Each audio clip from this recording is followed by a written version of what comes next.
अस्सलाम वालेकुम वीवर्स, आज बड़ी अहम मामले पर इलेक्शन कमीशन में समाअत होनी थी।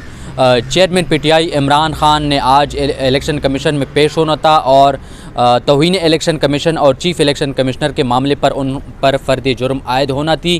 फवाद चौधरी और असद उमर का भी यही मामला था, लेकिन तीनों रहनुमा जो हैं वो इलेक्शन कमीशन में पेश नहीं हुए।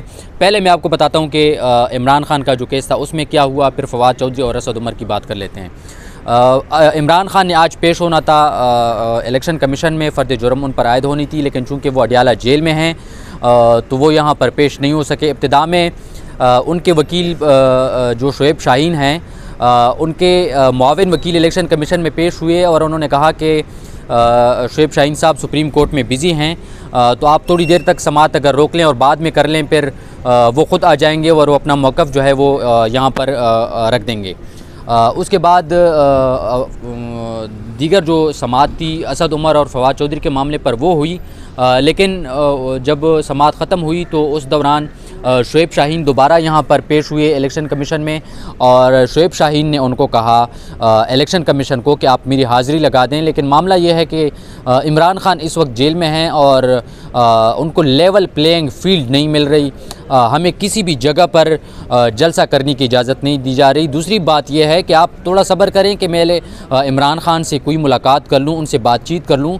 और हालत यह है कि हमें तो कागज़ पेंसिल भी अंदर जाने की इजाज़त नहीं दी जाती, जिस पर मेंबरान ने कमीशन ने कहा कि तो हम आपकी मुश्किल जो है वो थोड़ा सा कम कर देंगे, हम उनके पास चले जाते हैं, हम कागज़ पेंसिल उनके पास ले जाते हैं।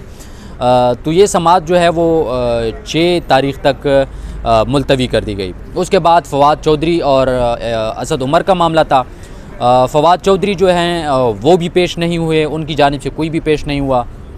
असद उमर का जो मामला है वो ये हुआ कि डिप्टी डायरेक्टर लॉ जो हैं इलेक्शन कमीशन के, उन्होंने कहा कि उन्होंने आज इस्तिस्ना मांगी है और उन्होंने इल्तिवा भी मांगी है कि आप इसको मुलतवी करें कुछ दिनों के लिए, और उन्होंने कहा कि मैं नहीं आ सकता। तो इसी वजह से उसका केस जो है वो भी 6 तारीख़ तक चला गया और फवाद चौधरी का जो मामला है वो भी अब 6 तारीख़ को सुना जाएगा, जब इमरान खान के तौहीन अदालत और फ़र्द जुर्म का मामला जो है वो आएगा।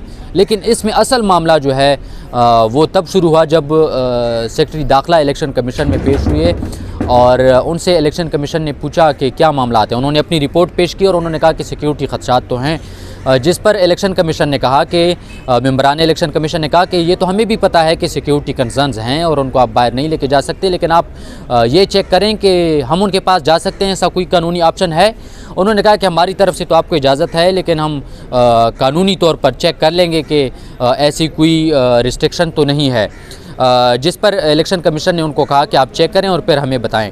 तो अब सेक्रेटरी दाखिला जो है वो दोबारा इलेक्शन कमीशन को आगाह करेंगे कि आईनी कानूनी मामला पर या कानूनी मामला जो है वो क्या है, और इलेक्शन कमीशन का वहाँ पे जाने का, अडियाला जेल में वहाँ पर समाअत करने का मामला जो है इसमें कानूनी कोई पेचीदगी तो नहीं है।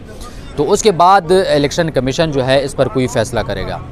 दूसरी बड़ी समाअत ये है कि इलेक्शन रूल्स में के मामले पर यहाँ पर समाअत हुई। जो इलेक्शन कमीशन के जो रूल्स हैं उस पर सियासी जमातों को कुछ एतराज़ात हैं।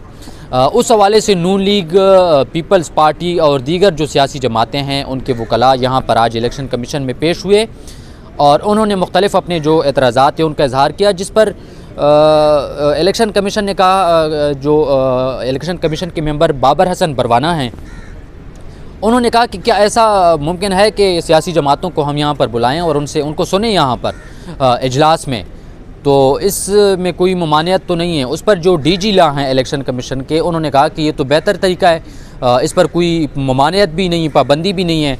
और जो सियासी जमातों के वकला थे उन्होंने भी कहा ठीक है, अगर आप सुन सकते हैं तो आप सुन लें और ये तो बहुत बेहतर हो जाएगा और ये मामला जो है वो थोड़ा अच्छे तरीके से हैंडल हो जाएगा।